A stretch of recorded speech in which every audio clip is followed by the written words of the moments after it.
family is about to be hit with one of their biggest scandals, and the biggest blow is going to be from none other than who used to be dubbed as Fergie now, and what she's willing to disclose and how far she will go just to get revenge with Meghan.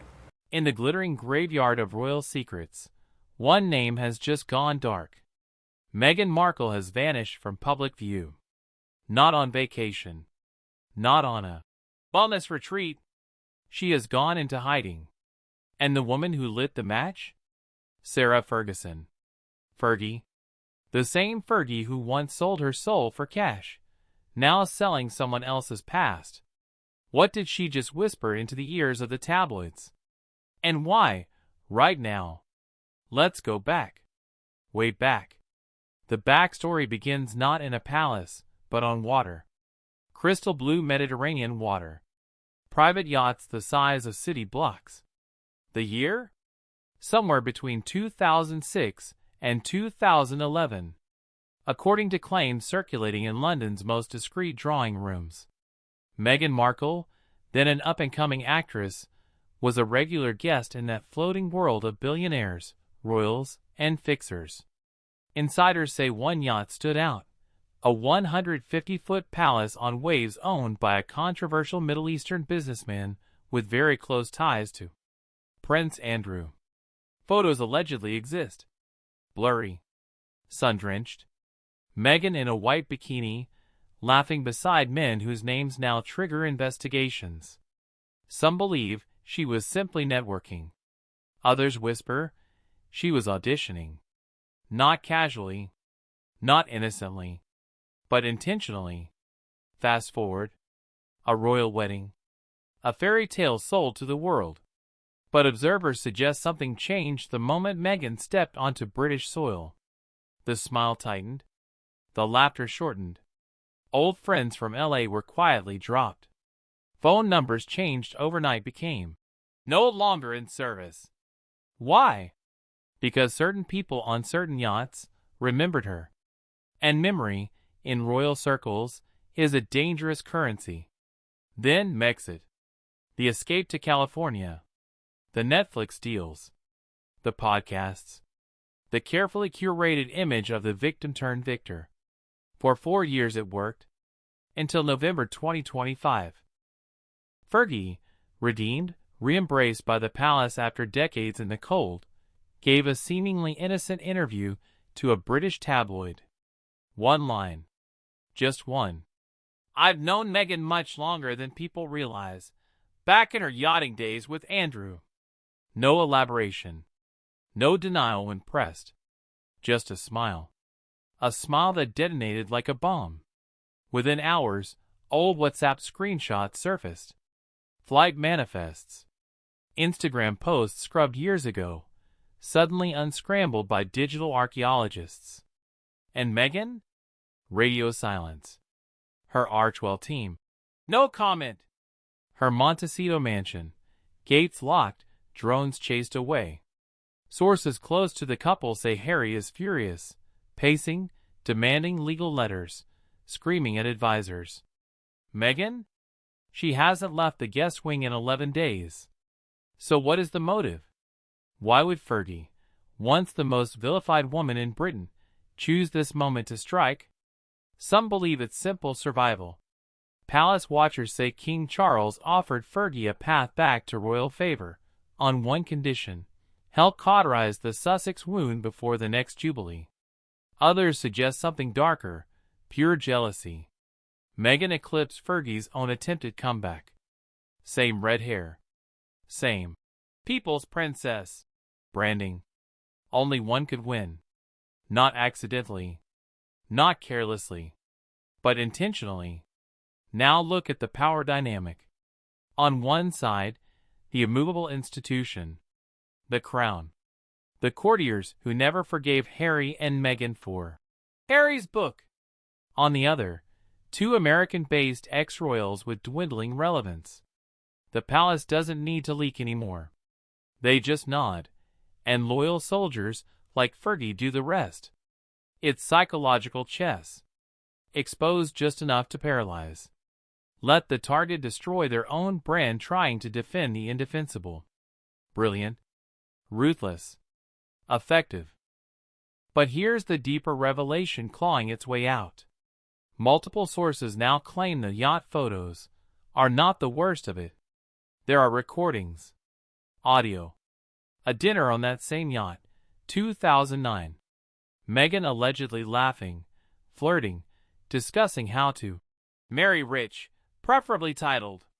The tape is said to be in the hands of a British newspaper.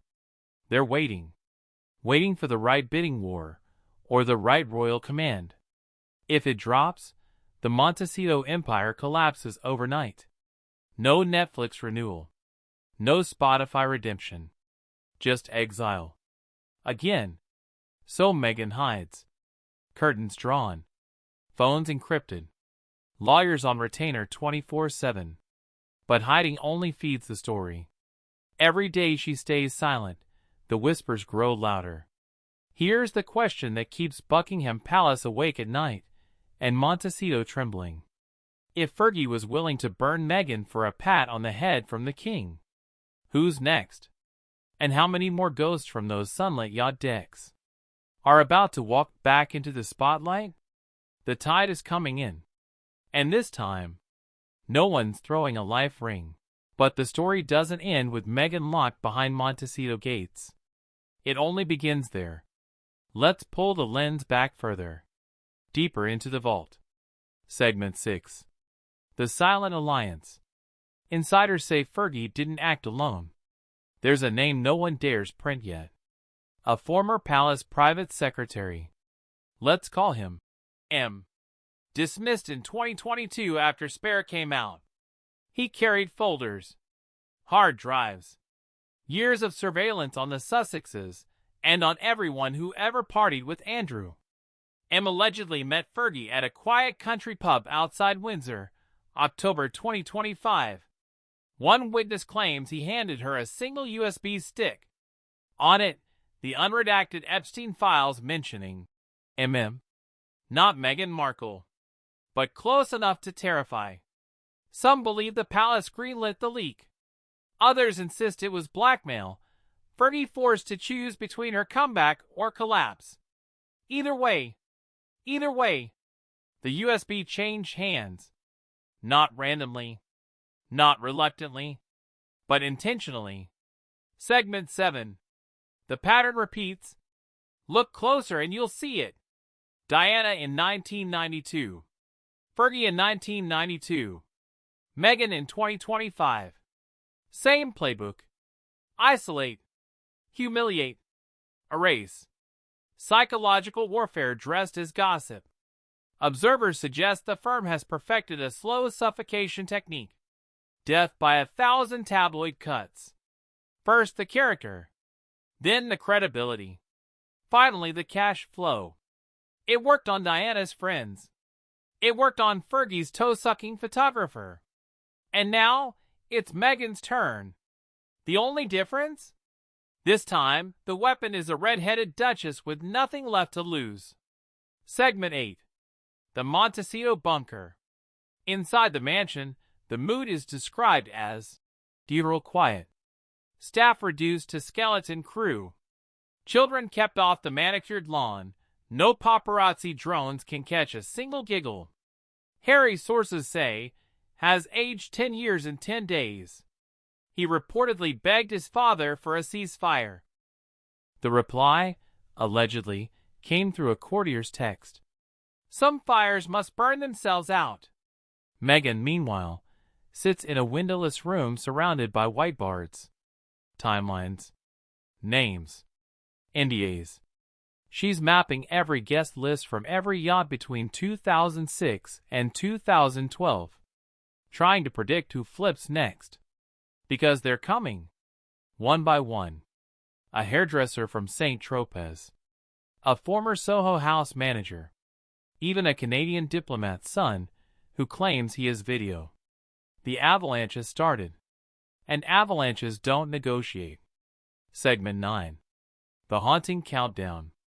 Here's what multiple sources now confirm is already scheduled. January 17, 2026.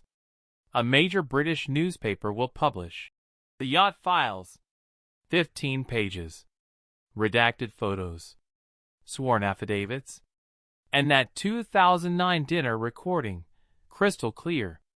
The editor has reportedly told friends, "This isn't revenge. This is archaeology." Translation: the monarchy is digging up Meghan's past to bury her future. Some believe King Charles knows nothing. Others say he signed off months ago, the night Harry refused to attend the Christmas service. So the Duchess hides. But hiding his confession in slow motion. Every day the gates stay closed, the headline writes itself. She's guilty of something. And the final, lingering question, the one that echoes from Buckingham Palace to Beverly Hills, whispers louder with every passing hour. When the yacht photos drop, when the tape plays, when the world hears Meghan Markle laughing about marrying a prince before she ever met one, will even Harry still believe the fairy tale? Or will he finally see the woman he defended was always playing a longer, darker game? The tide is no longer coming in. It's already here. And it's pulling everything under. Stay close. Because the next leak isn't weeks away. It's days. And when it breaks, there won't be enough lifeboats in Montecito for what comes next. God save the Duchess. She's going to need it.